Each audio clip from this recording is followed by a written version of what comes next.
నమస్తే, welcome to STV news. ముందుగా headlines చూద్దాం.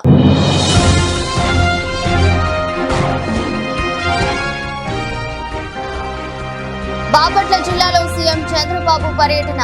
పర్చూరు నియోజకవర్గం కొత్తగొల్లపాలెం గ్రామంలో పెన్షన్ల పంపిణీ.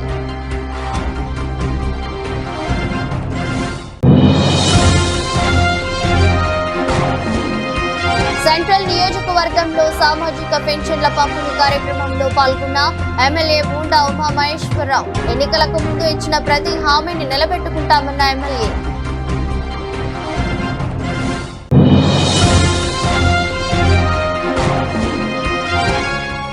ఏపీ మెడికల్ కౌన్సిల్ నూతన సభ్యుల ప్రమాణ స్వీకార కార్యక్రమంలో పాల్గొన్న మంత్రి సత్యకుమార్ యాదవ్. రోగులకు వైద్యులు మానవతా దృష్టితో సేవలు అందించాలని సూచన.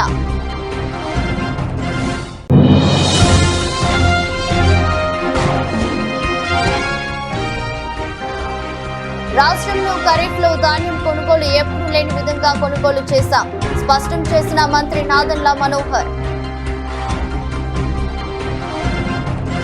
బాపట్ల జిల్లా పర్చూరు నియోజకవర్గం పదగంజాం గ్రామ పంచాయతీ కొత్తగొల్లపాలెంలో ఎన్టీఆర్ భరోసా సామాజిక పెన్షన్ల పంపిణీ కార్యక్రమంలో ముఖ్యమంత్రి నారా చంద్రబాబు నాయుడు పాల్గొన్నారు. ఈ సందర్భంగా పలువురు లబ్ధిదారుల ఇళ్లకు వెళ్లి స్వయంగా పెన్షన్ పంపిణీ చేశారు. ఆయా కుటుంబాలతో మాట్లాడి వారి జీవన స్థితిగతుల గురించి తెలుసుకున్నారు.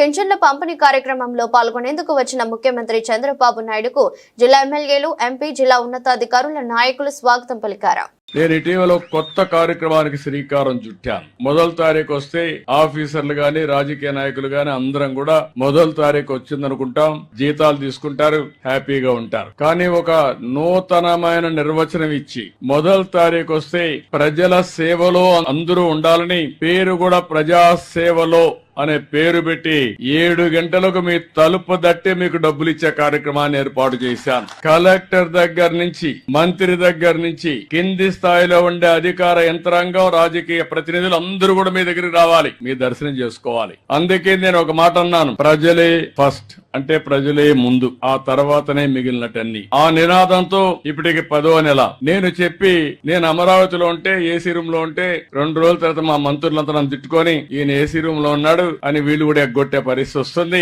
నేను ముందుండి నడిపించాలనే ఉద్దేశంతో క్షేత్ర స్థాయిలో నేను పనిచేస్తున్నాను. ఎప్పుడు కూడా యుద్ధం చేసేటప్పుడు సైన్యాధిపతి ముందుండకపోతే యుద్ధంలో జయించలేము. అందుకని నేను ఈ కార్యక్రమానికి శ్రీకారం చుట్టాను. ఎన్నికల ముందు చాలా విషయాలు మీకు చెప్పాను. నేను ఈ రోజు సమస్యలున్నాయి, చాలా కష్టాలున్నాయి. ఏదైనా ప్రజల సమస్యలు మాట్లాడితే వాళ్ళ మీద దాడులు చేశారు. గ్రామాల్లో ఉండే మీరంతా బయట రానియకుండా మిమ్మల్ని కట్టడి చేశారు, వేధింపులు చేశారు, ఇవన్నీ జరిగాయి. ఆ రోజు నేను ఒక మాట చెప్పింది, మళ్లీ ఈ రాష్ట్రాన్ని పునర్నిర్మాణం చేసి మీ జీవితాల్లో వెలుగు చూపించే బాధ్యత నేను తీసుకుంటానని ఆ రోజు చెప్పాను. ఆ మాట ప్రకారం ముందుకు పోతున్నాం. నేను వచ్చిన మొట్టమొదటిసారిగా మీరు గుర్తుపెట్టుకోండి, డబ్బులు లేవు, జీతాలు కూడా ఇవ్వగలుగుతామా లేదా నాకే అనుమానం. కానీ ఒక మాట చెప్పాను, ఏప్రిల్ నుంచి పింఛన్ ఇస్తానని చెప్పాను. మామూలుగా చెప్పలేదు, అన్ని ఆలోచించే చెప్పాను. మీరు కష్టాల్లో ఉన్నారు, నాకు ఎన్ని ఇబ్బందులున్నా పర్వాలేదు, ముందు మీకు న్యాయం చేయాలని ఆ రోజు నేను చెప్పాను. అందుకనే మీరు ఒకసారి చూస్తే ఈ పింఛన్లు అనేది కూడా అందరూ ఆలోచించుకోవాలి. 63 లక్షల మందికి పింఛన్లు వస్తున్నాయి. మీరు ఒక్కసారి ఆలోచించుకోవాల్సిన అవసరం ఉంది. వేరే రాష్ట్రాల్లో ఇస్తున్నారా, ఇస్తే ఎంత ఇస్తున్నారు అని మీరందరూ గుర్తుపెట్టుకోవాల్సిన అవసరం ఉంది. పింఛన్ ప్రారంభించింది ఎన్టీ రామారావు గారు 35 రూపాయలు, దాంతో ప్రారంభమైంది. నేను వస్తానే దాన్ని 70 చేశాను. ఆ తర్వాత మళ్లీ ముఖ్యమంత్రి అయిన తర్వాత 2014లో 200 రూపాయలు ఒకేసారి 5 రెట్లు 1000 రూపాయలు చేశాను. మళ్లీ 1000 రూపాయలు 2000 రూపాయలు చేశాను. ఇప్పుడు కూడా కొంతమంది మాట్లాడతారు, మేం చేశాం 2000 అంటారు. మీరు చేసింది 2000 కాదు, 2000 నుంచి 5 సంవత్సరాల్లో 250 ఇచ్చి 5 ఏళ్లు ఇచ్చారు మీరు. నేను వస్తానే ఏప్రిల్ నుంచే పింఛన్లు 3000 నుంచి 4000 రూపాయలు మీకు చేశాం. ఎన్నికలకు ముందు ఇచ్చిన ప్రతి హామీని నిలబెట్టుకున్న ప్రభుత్వం తెలుగుదేశం ప్రభుత్వం అని ప్రభుత్వ విప్ ఎమ్మెల్యే బూండా ఉమామహేశ్వరరావు ఉన్నారు. వృద్ధులు, వికలాంగులు, వితంతువులకు 4000 రూపాయల పెన్షన్ అందిస్తున్న ఘనత కూటమి ప్రభుత్వానికే దక్కుతుందన్నారు.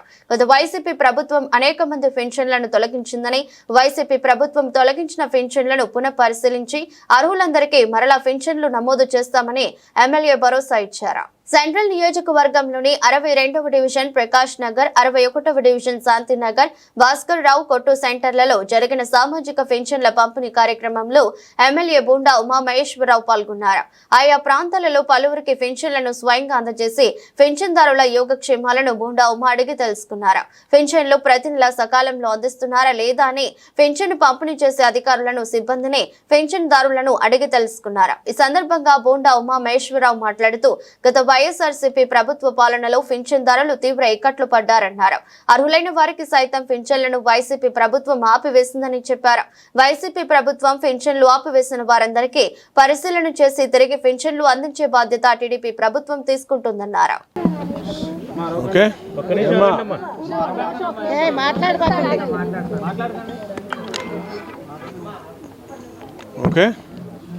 ఎన్టీఆర్ భరోసా పింఛన్లు ప్రతి నెల వృద్ధులకి, వికలాంగులకి ఒక పండగ వాతావరణంలో ఉదయమే 7 గంటలకల్లా పింఛన్లు డెలివరీ చేస్తూ ఉన్నాం.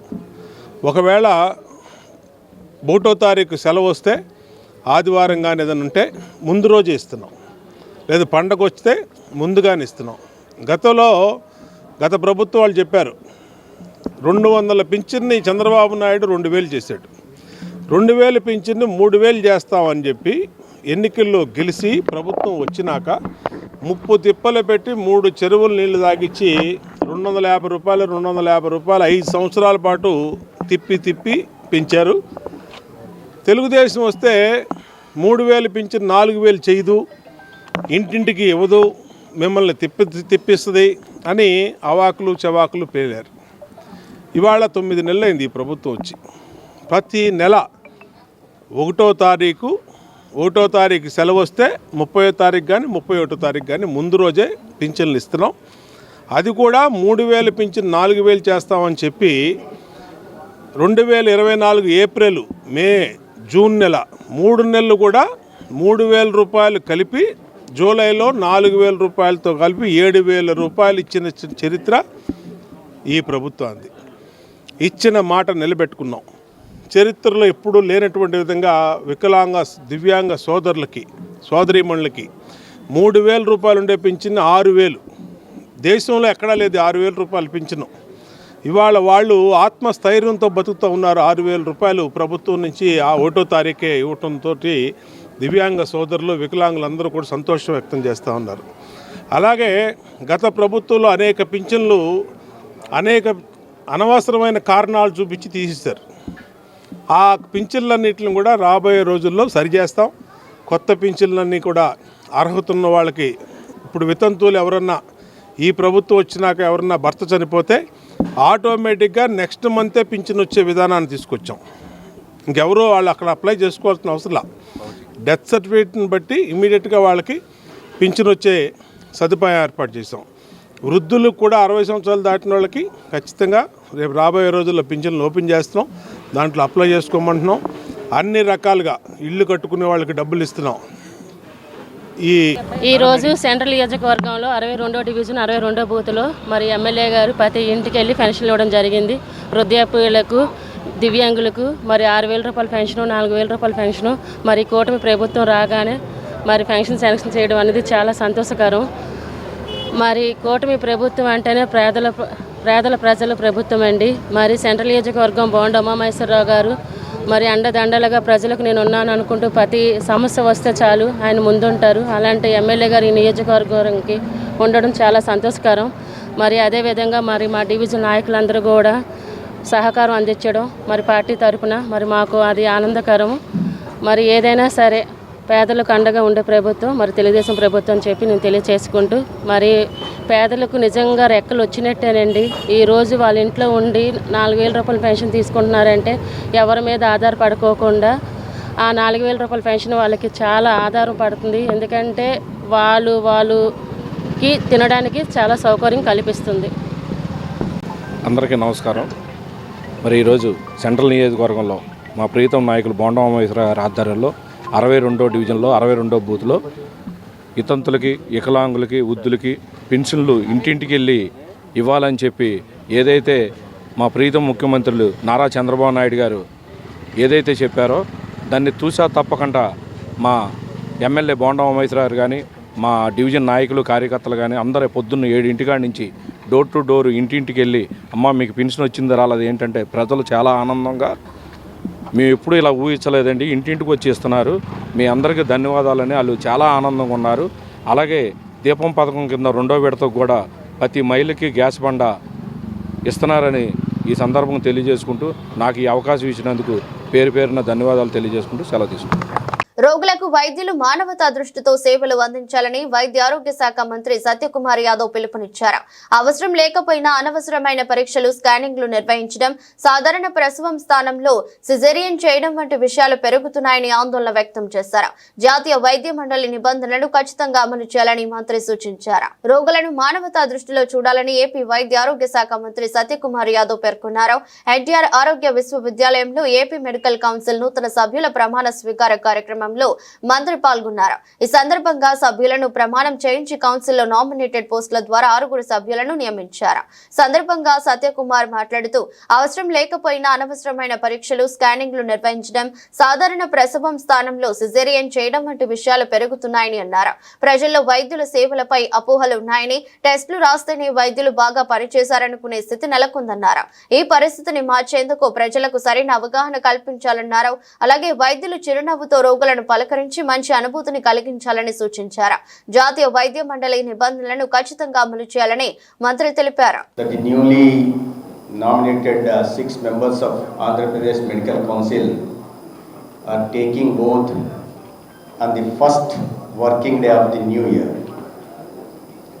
I congratulate them all for being nominated as the members of Andhra Pradesh Medical Council, and also I thank the Honorable Chief Minister of Andhra Pradesh, Sri Nara Chandrababu Naidu Garu, and the government for nominating the much experienced doctors who have contributed to reaching out the quality health care to the people of Andhra Pradesh. Their experience and their contributions will also contribute to the AP Medical Council. And I was noticing that the registrar was just telling that Venkat Subba Naidu had taught Dr. Sujata Garu in the college, and as a members they both are on the same bench today. Both teacher and the student are on the same bench.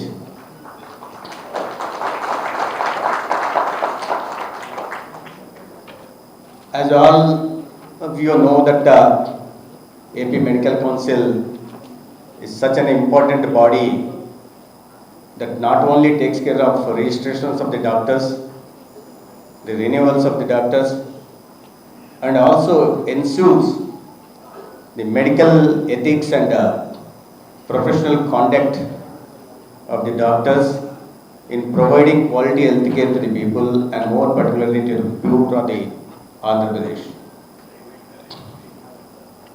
మనందరికీ తెలిసిందే, నారాయణ వైద్యో హరి అంటారు. Media వాళ్ళు ఉన్నారు, కాస్త తెలుగులో కూడా 4 ముక్కలు చెప్తాం, ప్రజలకు కూడా అర్థం కాదు కదా. నారాయణ వైద్యో హరి అంటే తరతరాలుగా వైద్యుల్ని దేవుడితో పోల్చేవారు. ప్రాణం పోసేది దేవుడైతే ప్రాణం నిలిపేవాడు వైద్యుడిగా ప్రజలు గౌరవించేవారు. కానీ ఇటీవల పరిణామాలు చూస్తే కాస్త వైద్య వృత్తి కూడా కాస్తగా పలచబడినట్టుగా తెలుస్తుంది విలువల విషయంలో. దానికి అనేక కారణాలు ఉన్నాయి. వైద్య వృత్తి వల్ల వ్యాపారమయమైపోయింది.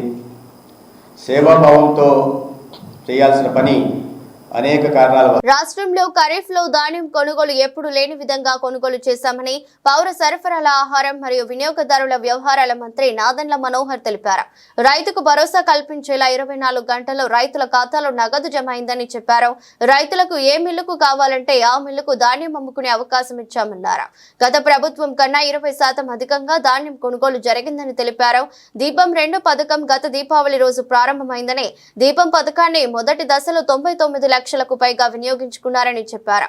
నేటి నుంచి దీపం పథకం 2వ విడత ప్రారంభమవుతుందని ఈ కేవైసీ నమోదు తప్పనిసరి అని సూచించారు. కొత్త రేషన్ కార్డుపై నెలాఖరు వరకు ఈ కేవైసీ జరుగుతుందని, ఆ తర్వాత కొత్త రేషన్ కార్డులు ఇస్తామన్నారు. ఈసారి రేషన్ కార్డు ఆధార్ కార్డు తరహాలో స్మార్ట్ కార్డు ఉంటుందని చెప్పారు.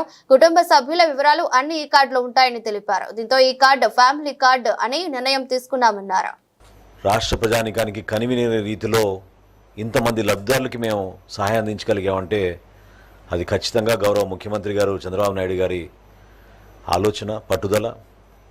అదేవిధంగా ప్రతి అడుగులో కూడా రాష్ట్ర ఉప ముఖ్యమంత్రి గారు పవన్ కళ్యాణ్ గారు ఖచ్చితంగా పేదరికంలో ఉన్న కుటుంబాన్ని మనం ఆదుకోవాలి అనే తపనతో పనిచేసిన తీరుతోటి ఒక మార్పు మేము తీసుకురాగలిగాం. ముందుగా రైతాంగానికి మేము అందించిన సహాయం గురించి ప్రస్తావిస్తాను. ఖరీఫ్ మాసం నిన్నటితో ముగిసింది.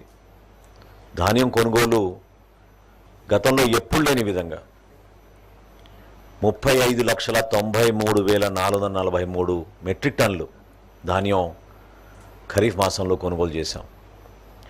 ఇది కేవలం కొనుగోలు చేయడమే కాదు, ఒక కొత్త ఆలోచనతోటి, కొత్త విధానాలతోటి, సంస్కారాలతోటి ఎప్పుడు లేని విధంగా రైతుకు ఒక భరోసా కల్పించి 48 గంటల్లోనే మీ ఖాతాల్లోకి నగదు జమ చేస్తామని మాట ఇచ్చాం. కానీ వాస్తవంగా 24 గంటల్లోపే 8,279 కోట్ల రూపాయలు మన రైతుల ఖాతాలోకి రాష్ట్ర ప్రభుత్వం నుంచి మేము జమ చేశాం. సంస్కరణలో భాగంగా గతంలో ఎంత దుర్మార్గంగా వాళ్ళకి కావలసిన మిల్లులకి ధాన్యం తోలుకున్నారో, ఏ విధంగా అవినీతి జరిగిందో, ఏ విధంగా రైతుల్ని 5-6 రోజులు మిల్లుల దగ్గర పోయి పడిగాపులు కాసి లారీల కింద నిద్రపోయిన పరిస్థితుల్ని దాటే విధంగా ఒక కొత్త మార్పు తీసుకొచ్చాం. అన్నిటికన్నా ముఖ్యమైనది రైతుకి అవకాశం కల్పించాం. మీరు ఏ మిల్లుకి అమ్మాలనుకుంటే ఆ మిల్లుకి మీరు అమ్ముకోవచ్చు. గతంలాగా ర్యాండమైజేషన్ అని కంప్యూటర్లో ఎవరు తెలియని విధంగా కావాల్సిన మిల్లులకే వాళ్ళు ఏ విధంగా ధాన్యం తోలుకున్నారో దాన్ని అధిగమించి ఈ కార్యక్రమం చేశాం. వీటితో పాటు భారతదేశంలోని మొట్టమొదటిసారి వాట్సాప్ ద్వారా ధాన్యం అమ్ముకునేటట్టు రైతులకి మనం అవకాశం కల్పించాం. అద్భుతమైన రెస్పాన్స్ వచ్చింది. దాదాపు 70,000 మంది రైతులు ఈ వాట్సాప్ ద్వారా ఎంత ధాన్యం పండించగలిగారు, వాళ్ళ సర్వే నంబర్లు వివరాలు ఇవ్వగానే ఇమ్మీడియట్గా మీరు ఏ మిల్లుకి తోలుకుంటారనేది అవకాశం కల్పించి వాళ్ళే బుకింగ్ చేసుకునే విధంగా ఈ వాట్సాప్ ద్వారా సుమారు చివరికి 16,000 మంది రైతులు పూర్తి స్థాయిలో ఈ అవకాశాన్ని ఉపయోగించుకునే విధంగా ఈ వాట్సాప్ని మేము అమలు చేశాం. సిఐటియు నాయకులపై హకర్స్ యూనియన్ పై కార్పొరేటర్ నెల్లిబండ్ల బాలస్వామి అసత్య ఆరోపణలు చేయడం దుర్మార్గమైన చర్యని ఎన్టీఆర్ జిల్లా సిఐటియు ప్రధాన కార్యదర్శి NCH Srinivas, CITU central city ప్రధాన కార్యదర్శి కె దుర్గారావు ఆగ్రహం వ్యక్తం చేశారు. గత 50 సంవత్సరాలుగా హకర్స్ సంక్షేమం కోసం, శ్రేయస్సు కోసం సిఐటియు పనిచేస్తుందని స్పష్టం చేశారు. అధికార పార్టీ నాయకులు సిఐటియుపై చేస్తున్న అసత్య ఆరోపణలు మానుకోవాలని హెచ్చరించారు. సిఐటియు నాయకులపై హకర్స్ యూనియన్ పై కార్పొరేటర్ నెల్లిబండ్ల బాలస్వామి అసత్య ఆరోపణలకు నిరసనగా సిఐటియు ఆధ్వర్యంలో మంగళవారం శ్రీభవన్ లో మీడియా సమావేశం జరిగింది. ఈ సమావేశంలో ఎన్టీఆర్ జిల్లా సిఐటియు ప్రధాన కార్యదర్శి NCH Srinivas, CITU central H Srinivas, CITU central city ప్రధాన కార్యదర్శి కె దుర్గారావు పాల్గొని మాట్లాడుతూ కార్పొరేటర్ బాలస్వామి సిఐటియు నాయకులపై చేసిన అనుచిత వ్యాఖ్యలను ఖండిస్తున్నామన్నారు. నగరంలోని కూటమి ప్రభుత్వం రావడంతో హాకర్స్ కు కష్టాలు మొదలయ్యాయన్నారు. వ్యాపారాలు చేయనీయకుండా తొలగింపులు ప్రారంభించారు. తొలగించి తమ అన్యాయాలను ఆ స్థానంలో పెట్టాలని టీడీపీ నాయకులు ప్రయత్నిస్తున్నారు. బీసెంట్ రోడ్ లో ఘర్షణ వాతావరణం నెలకొల్పాలన్నారు. హాకర్స్ నుంచి లక్షలాది రూపాయలు అక్రమ వసూళ్లకు పాల్పడుతున్నారు. మహంతి చేపల మార్కెట్ కు ఖాళీ చేయించేందుకు 2 కోట్ల డీల్ కుదుర్చుకున్న మాట వాస్తవం కాదని ప్రశ్నించారు. ఎన్సీహెచ్ శ్రీనివాస్, సిఐటియు ఎన్టీఆర్ జిల్లా ప్రధాన కార్యదర్శి. విజయవాడ నగరంలో హాకర్ల జీవనం పైన బాలారిష్టాలు మొదలయ్యాయి. ఓ పక్కన కూటమి ప్రభుత్వం వచ్చిన తర్వాత నగరంలో హాకర్లని వ్యాపారాలు చేయనీయకుండా తొలగింపులు పెద్ద ఎత్తున పెరిగాయి. మరో పక్కన హాకర్లకి రక్షణగా, హాకర్ల ఉపాధి భద్రత కోసం సిఐటియు అనేక పోరాటాలు, ఆందోళన చేస్తూ ఉంది. దాదాపు 52 సంవత్సరాలుగా బీసెంట్ రోడ్లో వ్యాపారం చేసుకుంటున్నటువంటి హాకర్లను తొలగించి తమ అనుయాయులను పెట్టుకునే దానికోసం తెలుగుదేశం నాయకులు ప్రయత్నం చేస్తూ ఉన్నారు. ఈ నేపథ్యంలోనే మొన్న ఒక ప్రెస్ మీట్లో బాలా గారు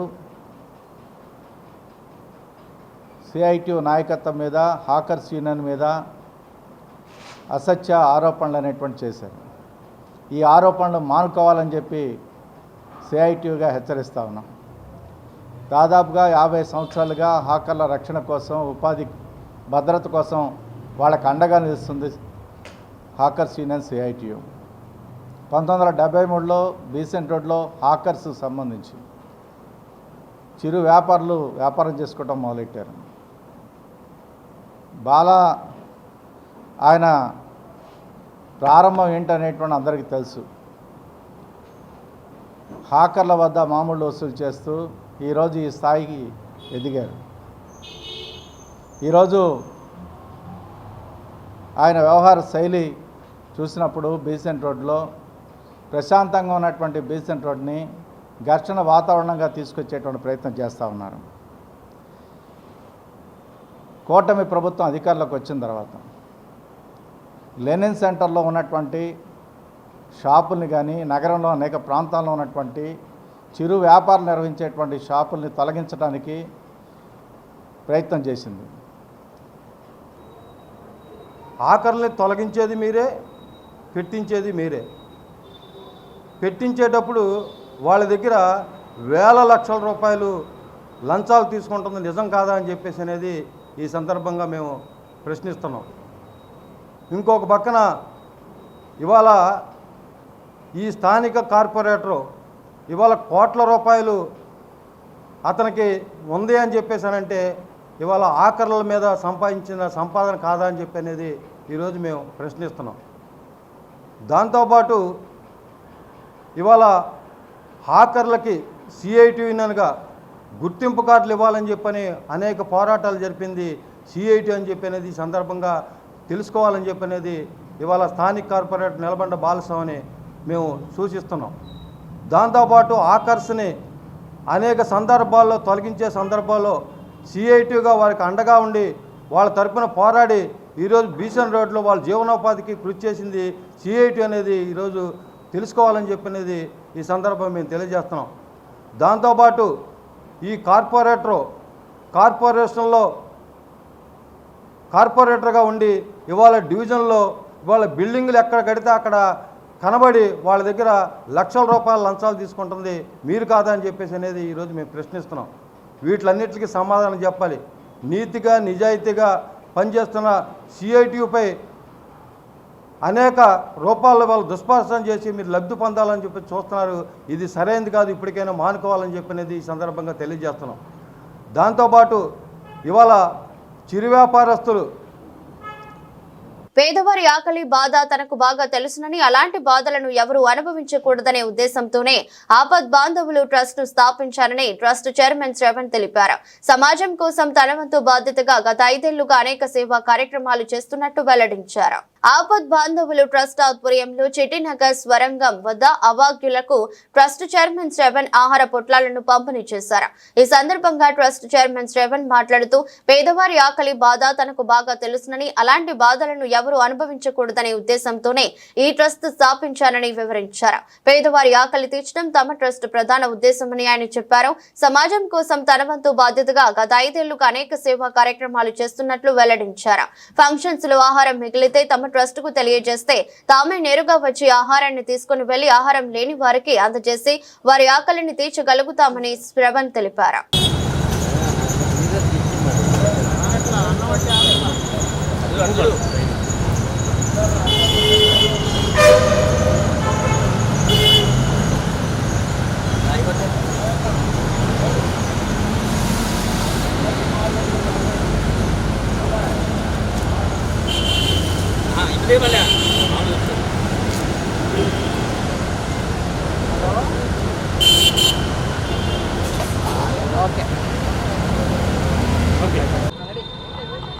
అందరికీ నమస్కారము. నా పేరు కల్లూరు శ్రావణం. ఆపద్బంధు ట్రస్ట్ పేదవాళ్ళ కోసం నేను పెట్టినాను. 10 మంది ఆకలి నాది పేద కుటుంబంలో పుట్టినాను. నాకు ఆకలి నాకు తెలుసు కాబట్టి నేను ఎక్కడైనా ఫంక్షన్ హాల్లో అన్నం వేస్ట్గా మిగిలితే ఫంక్షన్లు కానీ పెళ్ళిళ్ళు కానీ ఏ జరిగిన ఫంక్షన్ హాల్లో మిగిలితే మాకు కాల్ చేస్తే మేము పేదవాళ్ళకి పంపిణీ చేస్తుంటాము. ఈ గవర్నమెంట్ హాస్పిటల్లో ఎక్కడ చేస్తున్నాం. మనం కూడా కలెక్టర్ ఆఫీస్లో ఉచిత మధ్యగా వాటర్ పంపిణీ రెగ్యులర్గా జరుగుతుంది. ఇంకా ఇట్లా సేవాక్రమంలో ఇంకా ఆంధ్రప్రదేశ్ అంతకు చేయాలని మేము ప్లాన్ చేస్తున్నాము. అందరూ సహాయ సహకారాలు మాకు ఉండాలి. ఇప్పుడు మెడికల్ క్యాంపులు, బెడ్ క్యాంపులు, ఎండాకాలం సలివేండరము, ఇంకా మంచి కార్యక్రమాలు చేయాలని మేము ఒక వ్యూహంతో ఉన్నాము. ఈరోజు ఇక్కడ చిట్టినగర్ గుహల దగ్గర అన్నదాన కార్యక్రమం జరిగింది. ఇది మేము ఎక్కడ ఫంక్షన్ హాల్ తీసుకొచ్చి రెగ్యులర్గా డైలీ చేస్తుంటాము. అందరి ఆశీస్సులు మాకు కావాలి. మేము పేదవాళ్ళకి సాయం చేద్దామని, ఆకలి వీళ్ళు మాకు తెలుసు కాబట్టి పేదవాళ్ళకి సాయం చేద్దామని చేస్తున్నాం. చంద్రబాబు నాయుడు ముఖ్యమంత్రి అయిన ప్రతిసారి రాష్ట్రంలో ఒక ప్రత్యేక కథనాన్ని ప్రారంభిస్తున్నారని తూర్పు నియోజకవర్గ ఎమ్మెల్యే గద్దె రామ్మోహన్ చెప్పారు. గతంలో ముఖ్యమంత్రి అయినప్పుడు డ్వాక్రా సంఘాలను ఏర్పాటు చేసి మహిళా సంక్షేమానికి కృషి చేశారని, ఇప్పుడు సబ్సిడీతో సోలార్ విద్యుత్ ప్యానెల్స్ ఏర్పాటుకు శ్రీకారం చుట్టారని తెలిపారు. తూర్పు నియోజకవర్గంలో 10,000 ఇళ్లకు సోలార్ విద్యుత్ ప్యానెల్స్ అమర్చాలని నిర్ణయించుకున్నామని ఎమ్మెల్యే పేర్కొన్నారు. 14వ డివిజన్ ఎన్ఎస్ఎం స్కూల్ దగ్గర ఎమ్మెల్యే గద్దె రామ్మోహన్ పర్యటించారు. స్థానికంగా ఉన్న సమస్యలను ఆయన స్వయంగా అక్కడ వారిని అడిగి తెలుసుకున్నారు. అనంతరం డివిజన్లోని నిరుపేద కుటుంబాలకు చెందిన 2 పార్టీ కార్యకర్తలకు 45,000 రూపాయలు విలువ చేసే బడ్డీ కొట్టు ప్లాట్ఫారం రిక్షాను ఎమ్మెల్యే గద్దె రామ్మోహన్ తన సొంత నిధులతో కొనుగోలు చేసి వారికి ఉచితంగా అందజేశారు. అరసవెల్లి లీలకు బడ్డీ కొట్టు, ఆళ్ల రాముకు ఫ్లాట్ ఫారం రిక్షా బండిని అందజేశారు. ఈ సందర్భంగా ఎమ్మెల్యే గద్దె రామ్మోహన్ మాట్లాడుతూ నారా చంద్రబాబు నాయుడు ముఖ్యమంత్రి అయిన మొదటిసారి డ్వాక్రా సంఘాలను ఏర్పాటు చేశారని చెప్పారు. అర్హులైన ప్రతి ఒక్క మహిళ డ్వాక్రా సంఘంలో సభ్యులుగా ఉండి బ్యాంకుల నుంచి రుణాలను తీసుకుని చక్కగా సద్వినియోగం చేసుకుని కుటుంబాలను అభివృద్ధి చేసుకున్నారని అన్నారు. తీసుకున్న రుణాలను సకాలంలో చెల్లిస్తూ అందరికీ ఆదర్శంగా నిలిచారన్నారు. ఇప్పుడు అదే విధంగా సోలార్ విద్యుత్తును అందుబాటులోకి తీసుకువచ్చారని చెప్పారు. నారా చంద్రబాబు నాయుడు గారు ముఖ్యమంత్రి కూడా ప్రతిసారి కూడా నూతనమైన కార్యక్రమాలు తీసుకొచ్చి ప్రజలకు మేలు చేకూర్చే పనులు అనేకం చేపట్టడం జరిగింది. దానిలో ఉదాహరణకి ఆయన మొట్టమొదటి ముఖ్యమంత్రి అయినప్పుడు డ్వాక్రా గ్రూపులు అనేవి ఏర్పాటు చేసుకోవాలి, ప్రతి ఒక్క మహిళ పొదుపు సంఘాల్లో చేరాలి, దాని ద్వారా ఆర్థికంగా బలోపేతం కావాలని చెప్పి ఆయన చెప్పిన సూచనలు ఈ రోజున ఆంధ్ర రాష్ట్రంలో అర్హులున్న ప్రతి ఒక్క మహిళ కూడా ఇవాళ డ్వాక్రా గ్రూపులో ఉండడం జరిగింది. వాళ్ళందరూ కూడా 10 లక్షలు 20 లక్షల రూపాయలు బ్యాంకులో తీసుకుని వాళ్ళ అవసరాలకు వాడుకుని మరలా సరైన సమయంలో బ్యాంక్ రూల్స్ ప్రకారం ఏ విధంగా రీపే చేయాలో ఆ విధంగా రీపే చేయడం వల్ల వాళ్ళ కుటుంబ పరిస్థితులు మెరుగుపడ్డాయి. అలా ఇంకా అనేకమైన కార్యక్రమాలు ఆయన చేపట్టడం జరిగింది. ఇవాళ ఈసారి ప్రతి ఒక్కరు కూడా సోలార్ విద్యుత్తుని ఏర్పాటు చేసుకోండి. దాని ద్వారా దానికి ప్రభుత్వ పరంగా సుమారు ఎస్సీలకైతే 100% సబ్సిడీ, బీసీలకైతే 50% సబ్సిడీ, అదేవిధంగా ఓసీలకైతే ఏదో కొద్ది మొత్తం సబ్సిడీ ఇచ్చి, ఈ సబ్సిడీల కంటే కూడా మనం పెట్టిన పెట్టుబడి 2 సంవత్సరాలు తిరిగి రావడమే కాకుండా తర్వాత 20 సంవత్సరాల పాటు మనం ఉచితంగా కరెంటు పైసా ఖర్చులైన కరెంటు వాడుకునే పరిస్థితి వస్తుంది. దానివల్ల ఇటు ఆ వ్యక్తికి సోలార్ ప్యానెల్ పెట్టుకున్న వ్యక్తికి లాభం, అంతేకాకుండా ప్రభుత్వానికి కూడా బోల్డ్ లాభం. అధిక రేట్లు కొని ప్రజాధనం వృధా కాకుండా కూడా జరుగుతుంది. అంటే ఇవాళ ప్రతి ఒక్క ఇల్లు కూడా విద్యుత్ ఉత్పత్తి కేంద్రంగా మారాలి అనేది చంద్రబాబు గారి ఉద్దేశం. ప్రతి ఇంటికి వెళ్ళి పెన్షన్ ఇవ్వమని చెప్పి చంద్రబాబు గారు సౌజన్యంతో మా ప్రీతం నాయకులు గద్దెరామతో ప్రతి ఇంటికి వెళ్ళి ఇవ్వడం జరిగింది పెన్షన్దారులందరికీ. అందువల్ల ఆలస్యమైంది ఈ ప్రోగ్రాం. ఈరోజు మనం ఈ 14వ డివిజన్లో ఏ పేద మహిళ అయినా ఏ పేద విద్యార్థి అయినా ఎమ్మెల్యే గారి ఆఫీస్కి వెళ్తే నేనున్నానంటూ ఆయన ప్రతి ఒక్క పేద విద్యార్థికైనా పేదలకైనా ఎంతోమందికి బళ్ళు ఇవ్వడం కానీ, ఇస్త్రీ పెట్లు ఇవ్వడం కానీ, కుట్టు మిషన్లు ఇవ్వడం కానీ జరిగింది. దానిలో భాగంగా ఈరోజు మా డివిజన్లో ఇది 2వసారి ఇవ్వడం భవానీ గారికి. ఇక్కడ శివాలయం ముందు పాపం కొబ్బరికాయలు అవి అమ్ముకుంటుంది ఆవిడ. ఆ బడ్డీ కూడా 7 ఏళ్ల క్రితం ఇచ్చారు, మళ్ళీ ఈరోజు ఇవ్వడం జరిగింది. వారి సహృదయంతో మా డివిజన్ తరఫున గద్దెరామన్ గారికి ధన్యవాదాలు తెలుపుతున్నాం. నమస్కారం. ఎస్సీ వర్గీకరణపై వైసీపీ అధినేత జగన్ తన వైఖరి స్పష్టం చేయాలని ఎంఆర్పీఎస్ జాతీయ అధ్యక్షులు మున్నంగి నాగరాజు డిమాండ్ చేశారు. మాదిగ జాతిని నమ్మించి మోసం చేసిన వ్యక్తి జగన్ అని వ్యాఖ్యానించారు. సీఎం చంద్రబాబు ఎస్సీ వర్గీకరణకు మొదటి నుండి అనుకూలంగా ఉన్నారని, ఆ మాటకు కట్టుబడి అధికారంలోకి వచ్చిన వెంటనే రాజీవ్ మిశ్రా కమిషన్ ఏర్పాటు చేయడంతో పాటు అసెంబ్లీలో ఏకగ్రీవ తీర్మానం చేశారని చెప్పారు. గాంధీనగర్ ప్రెస్ క్లబ్ లో ఏర్పాటు చేసిన విలేకరుల సమావేశంలో ఎంఆర్పీఎస్ జాతీయ అధ్యక్షులు మున్నంగి నాగరాజు మాట్లాడుతూ ఎస్సీ వర్గీకరణపై వైసీపీ అధినేత జగన్ తన వైఖరి స్పష్టం చేయాలని డిమాండ్ చేశారు. అసెంబ్లీలో వర్గీకరణ అంశంపై చర్చ జరిగినప్పుడు అన్ని పార్టీలు ఏకగ్రీవంగా ఆమోదం తెలిపాయని అన్నారు. వర్గీకరణ అంశంపై శాసన మండలిలో హోంశాఖ మంత్రి వంగలపూడి అనిత వర్గీకరణ అంశంపై చర్చ కోరగా వైఎస్ జగన్ డైరెక్షన్ లో చర్చ జరగకుండా వైసీపీ సభ్యులు బిల్లును తిరస్కరించారని చెప్పారు. మందకృష్ణ మాదిగ జగన్ ను కలిసిన సమయంలో వర్గీకరణ మా నాన్న చివరి కోరికని చెప్పారని, కానీ అధికారంలోకి వచ్చిన తర్వాత వర్గీకరణ ఊసేలేదన్నారు. మాదిగ జాతిని నమ్మించి మోసం చేసిన వ్యక్తి జగన్ అని వ్యాఖ్యానించారు. సీఎం చంద్రబాబు ఎస్సీ వర్గీకరణకు మొదటి నుండి అనుకూలంగా ఉన్నారని, ఆ మాటకు కట్టుబడి అధికారంలోకి వచ్చిన వెంటనే రాజీవ్ మిశ్రా కమిషన్ ఏర్పాటు చేయడంతో పాటు కేబినెట్ తీర్మానం చేసి సబ్ కమిటీ ఏర్పాటు చేశారని గుర్తు చేశారు. మండలిలో వర్గీకరణకు సంబంధించినటువంటి అంశాన్ని హోంమంత్రి శాఖ మంత్రి వర్యులు వంగలపూడి అనిత గారు సభలో చర్చ జరగాలని చెప్పేసి ప్రవేశపెట్టగా వైసీపీ జగన్మోహన్ రెడ్డి గారి యొక్క డైరెక్షన్లో సభలో ఎలాంటి చర్చ జరగకుండా దీనిపైన ఎలాంటి చర్చ అవసరం లేదని చెప్పేసి జగన్మోహన్ రెడ్డి గారి యొక్క డైరెక్షన్లో వైసీపీలో ఉండబడినటువంటి శాసన మండలి సభ్యులందరూ కూడా వర్గీకరణ బిల్లును తిరస్కరించడం జరిగింది. ప్రధానంగా మేము జగన్మోహన్ రెడ్డి గారిని మేము ఒకటే తెలియజేయాల్సి జగన్మోహన్ రెడ్డి గారు ఆయన ప్రతిపక్షంలో ఉన్నప్పుడు మా అధినాయకుడు మందకృష్ణ మాదిగ గారు వెళ్ళి కలిసినప్పుడు వర్గీకరణ విషయంలో వర్గీకరణ అనేది మా నాన్నగారి చివరి కోరిక, మా నాన్నగారి చివరి ఆశయం అన్న నేను అధికారంలోకి వస్తే వర్గీకరణ చేస్తానని చెప్పేసి జగన్మోహన్ రెడ్డి ప్రతిపక్షంలో ఉన్నప్పుడు స్పష్టంగా చెప్పాడు.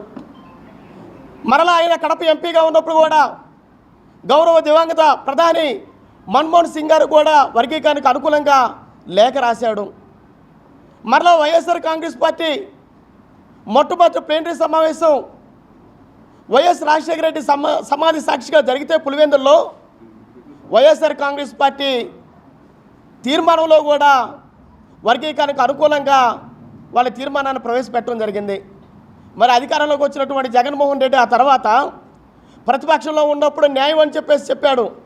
మరి అధికారంలోకి వచ్చిన తర్వాత ఒక్కరోజు కూడా వర్గీకరణ గురించి మాట్లాడకుండా మాదిగ జాతిని నమ్మించి మోసం చేసిన వ్యక్తి ఎవరైనా ఉన్నారంటే అది జగన్మోహన్ రెడ్డి మాత్రమే అని చెప్పి ఈ సందర్భంగా మేము తెలియజేస్తున్నాం. ఎస్సీ వర్గీకరణకు వైఎస్ జగన్మోహన్ రెడ్డి సహకారం తీసుకోవాలని ఈరోజు మా జాతిలో ఉన్నటువంటి దళారుల చేత మాట్లాడించడం జరుగుతుంది. ఆంధ్రప్రదేశ్ రాష్ట్ర ప్రజలందరికీ మేము ఒకటే విజ్ఞప్తి చేస్తున్నాం. ఎస్సీ వర్గీకరణ విషయంలో వైఎస్ జగన్మోహన్ రెడ్డి వైఖరి ఏంటి? నిజంగా వైఎస్ జగన్మోహన్ రెడ్డి వైఖరిని మనం పరిశీలిస్తే భారతదేశంలో సుదీర్ఘకాలం పరిష్కారం లభించకుండా వర్గీకరణ సమస్య నలుగుతుంటే సుప్రీంకోర్టులో గత ఏడాది ఫిబ్రవరి 6, 7, 8 తారీఖుల్లో సుప్రీంకోర్టులో వర్గీకరణ మీద వాదనలు జరుగుతున్నప్పుడు తెలంగాణ రాష్ట్రం నుంచి రాష్ట్ర ప్రభుత్వం లాయర్ను పెట్టింది, కర్ణాటక రాష్ట్రం నుంచి లాయర్లు వచ్చారు, పంజాబ్ రాష్ట్రం నుంచి అత్యున్నతమైనటువంటి లాయర్లు వచ్చారు వర్గీకరణ మీద వాదించడానికి. ఆంధ్రప్రదేశ్ రాష్ట్రం నుంచి ఆ రోజు అధికారంలో ఉన్నటువంటి జగన్మోహన్ రెడ్డి వర్గీకరణ విషయం మీద డాక్టర్ మురళీధరన్ అనేటువంటి లాయర్ని చివరిలో పెట్టాడు. ఆయన కూడా ఆన్లైన్లో వచ్చి వర్గీకరణకి కోర్టు ఏ తీర్పుకైతే కట్టుబడి ఇస్తుందో, ఏ తీర్పు ఇస్తుందో ఆ తీర్పుకు కట్టుబడి ఉంటానని ఆ రోజు మాట్లాడారు. కానీ వర్గీకరణ మీద వైసీపీ పార్టీ వైఖరేంటి? కేంద్రంలోని మోదీ సర్కార్పై సిపిఐ నగర కార్యదర్శి జె కోటేశ్వరరావు తీవ్రస్థాయిలో ధ్వజమెత్తారు. కార్మిక వ్యతిరేక చట్టాలను తీసుకువచ్చి దేశంలోని కార్మిక వర్గం దశాబ్దాలుగా పోరాడి సాధించుకున్న హక్కుల చట్టాలను నిర్వీర్యం చేస్తుందని దుయ్యబట్టారు. పాలకుల ప్రజా వ్యతిరేక విధానాలను తిప్పికొట్టాలన్నారు. సిపిఐ సీనియర్ నాయకులు కొరగంజి శేఖర్ బాబు 20వ వర్ధంతి కార్యక్రమాన్ని ఘనంగా నిర్వహించారు. వైన్టౌన్ లెనిన్ భవన్ వద్ద నిర్వహించిన కార్యక్రమంలో ముఖ్య అతిథిగా పాల్గొన్న ఆ పార్టీ నగర కార్యదర్శి కోటేశ్వరరావు శేఖర్ బాబు చిత్రపటానికి పుష్పాంజలి ఘటించి విప్లవ జోహార్లు అర్పించారు. ఈ సందర్భంగా కోటేశ్వరరావు మాట్లాడుతూ సిపిఐ నాయకుడిగా, ఏఐటియుసి నాయకుడిగా అన్ని వర్గాల ప్రజలు మన్ననలు పొందిన శేఖర్ బాబు మరణం అటు ప్రజానికానికే కాకుండా ఇటు కార్మిక వర్గానికి తీరని లోటన్నారు. ముఖ్యంగా పాత బస్తీలోని సమస్యలపై శేఖర్ బాబు చేసిన పోరాటం భావితరాలకు స్ఫూర్తిదాయకమన్నారు. శేఖర్ బాబు ఆశయ సాధనకు పార్టీ శ్రేణులు కృషి చేయాలని కోటేశ్వరరావు పిలుపునిచ్చారు. కార్యక్రమంలో పార్టీ నేతలు, కార్యకర్తలు, అభిమానులు పెద్ద సంఖ్యలో పాల్గొని శేఖర్ బాబుకు ఘన నివాళులర్పించారు. సిపిఐ విజయవాడ నగర కార్యదర్శి, ఏఐటియుసి రాష్ట్ర నాయకులు కామ్రేడ్ కొరగంజి శేఖర్ బాబు గారు భౌతికంగా చనిపోయి 19 సంవత్సరాలు అవుతున్నది. వారి కమ్యూనిస్టు పార్టీ సిద్ధాంతాన్ని నమ్మి యువజన సమైక్య కార్యకర్తగా, అలాగే అనేక ఉద్యమాలకి నాయకత్వం వచ్చి కార్మిక సంఘాలను స్థాపించి విజయవాడ నగర ప్రజల్లో తలలో నాలికలాగా కార్మిక నాయకుడిగా తన వంతు పాత్ర వహించి ప్రమాదవశాత్తు శేఖర్ బాబు గారు మరణించడం జరిగింది. శేఖర్ బాబు గారి మరణం కమ్యూనిస్టు పార్టీకి, కార్మిక లోకానికి తీరని లోటు.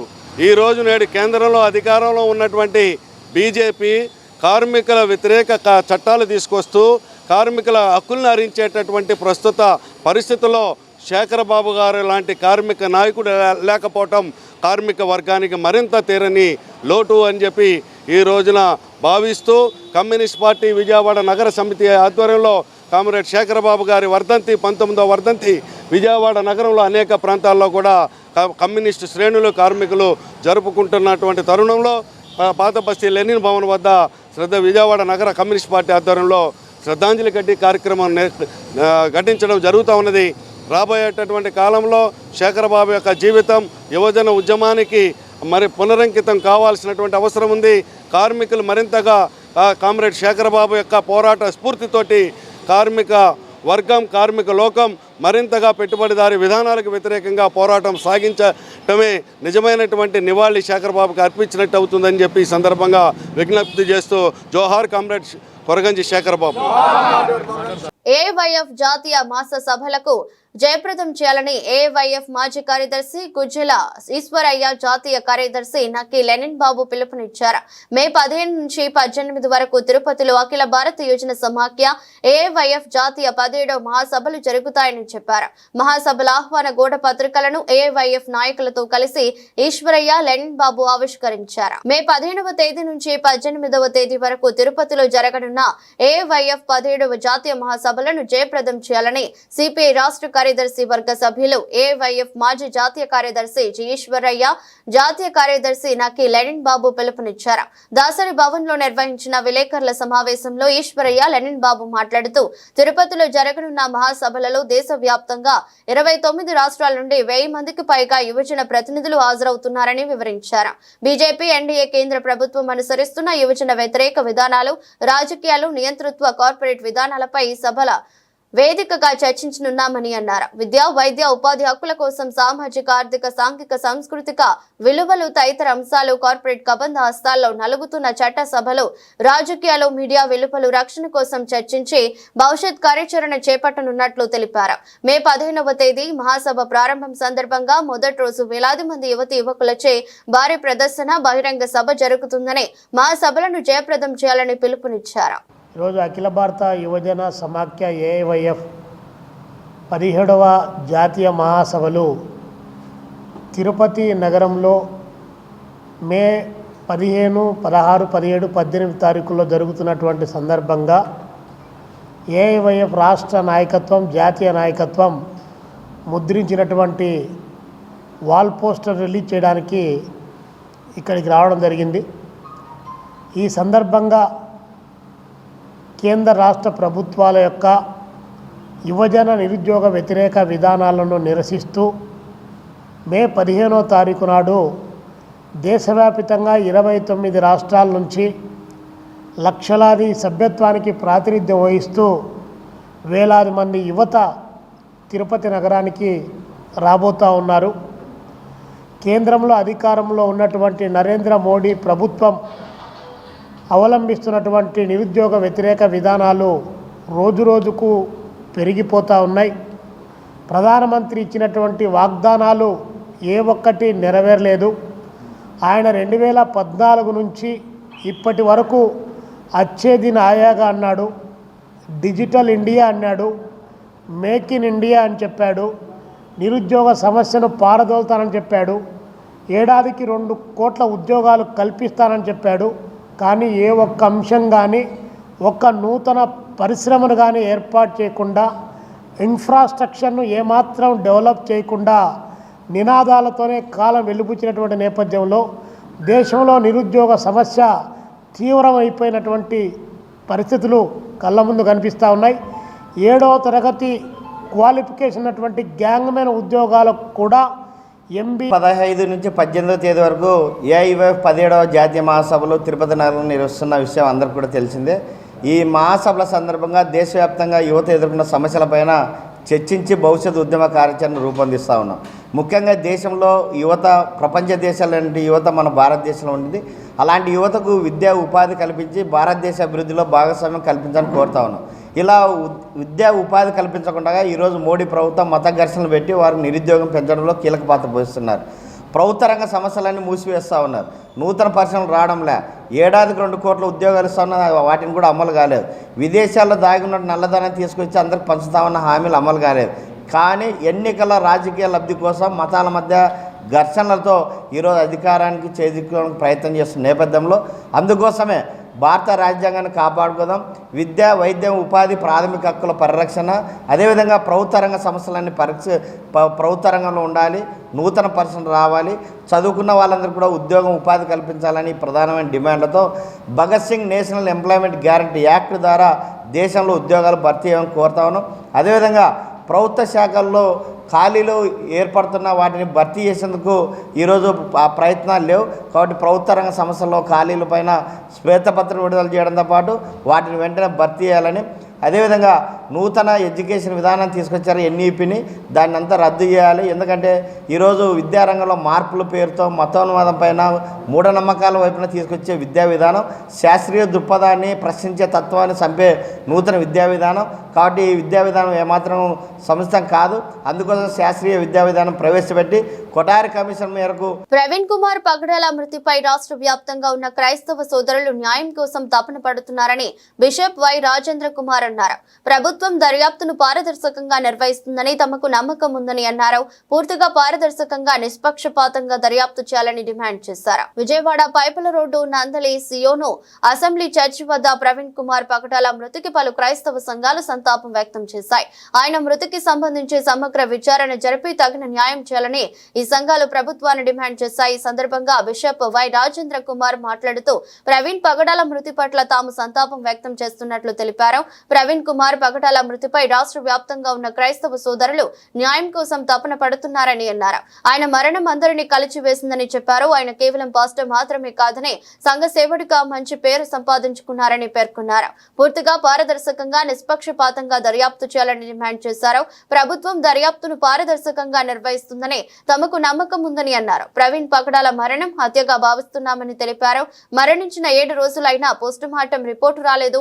మద్యం సేవించడం వంటి వార్తలు సామాజిక మాధ్యమాల్లో వస్తున్నా అవి నిజమని నమ్మలేమని ఆయన పేర్కొన్నారు. ప్రత్యేకంగా అనుమానాస్పద మృతి మనందరినీ కలిచివేసి కనుక ఆయన కేవలం ఒక పాస్టర్ గారు మాత్రమే కాదు, ఒక సంఘ సేవకుడు, మరి ప్రత్యేకంగా ఒక ఇంటలెక్ట్ అయినా, ఒక అపాలజిస్ట్ ఆయన కనుక సేవలో మంచి పేరు సంపాదించిన నాయకుడు కనుక ఆయన అనుమానాస్పద మృతి మమ్మల్ని అందరినీ ఎంతో బాధపెట్టి కనుక మేము ప్రత్యేకంగా ఈ ప్రెస్ ఎందుకు ఇవ్వాలనుకుంటున్నాం అంటే సత్యం కోసం, న్యాయం కోసం అడుగుతున్నాం. ఇది కేవలం మరి ప్రత్యేకంగా న్యాయం చేకూర్చాలని ముఖ్యంగా all India pastors welfare association నుంచి, ఎన్సిటిఎస్ బైబిల్ కాలేజ్ నుంచి, state pastors and leaders conference దగ్గర నుంచి కూడా ఈ కేసులో ప్రత్యేకమైనటువంటి పూర్తి పారదర్శక మరియు నిష్పక్షపాతంగా విచారణ చేపట్టాలని ప్రభుత్వాన్ని అభ్యర్థిస్తున్నాం. ఒక బాధ్యత కలిగినటువంటి వ్యక్తులుగా మేము ఉంటూ వారి పిలుపునందుకుని మధ్యాహ్నకాల సమయంలో ఈ ఫ్రెష్లో మరి ప్రభునందు నిద్రించినటువంటి కీర్తిశేషులైనటువంటి ప్రగడాల ప్రవీణ్ గారి యొక్క మరి శ్రద్ధాంజలిలో మాట్లాడడానికి మేము రావడం జరిగింది. రాజమండ్రి ప్రాంతంలో హ్యూమన్ రైట్స్లో నేను డిస్ట్రిక్ట్ డైరెక్టర్గా క్రిస్టియన్ మైనారిటీ ప్రొడక్షన్ సెల్లో ఈస్ట్ గోదావరికి నేను నియమితులై ఉన్నాను. మరి అలాంటి సందర్భంలో మా నాయకులు తెలియచేయగానే ఉదయకాల సమయంలో మేము ఇలా సమావేశమై మరి ప్రభునందు నిద్రించినటువంటి ప్రగడాల ప్రవీణయ్య గారి విషయంలో మాట్లాడడానికి మేము ముందుకు వచ్చాం. వార్తలు ముగించే ముందు మరోసారి హెడ్లైన్స్.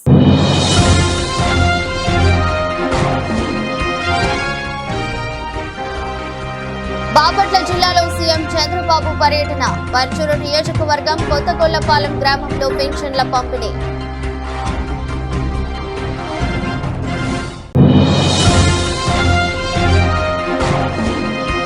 సెంట్రల్ నియోజకవర్గంలో సామాజిక పెన్షన్ల పంపిణీ కార్యక్రమంలో పాల్గొన్న ఎమ్మెల్యే బూండా ఉమా మహేశ్వరరావు. ఎన్నికలకు ముందు ఇచ్చిన ప్రతి హామీని నిలబెట్టుకుంటామన్న ఎమ్మెల్యే.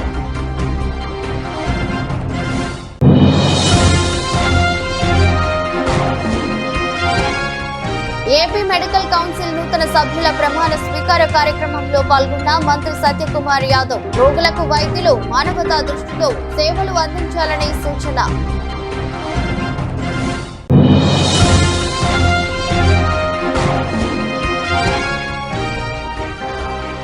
రాష్ట్రంలో ఖరీఫ్లో ధాన్యం కొనుగోలు ఎప్పుడూ లేని విధంగా కొనుగోలు చేశాం, స్పష్టం చేసిన మంత్రి నాదెండ్ల మనోహర్.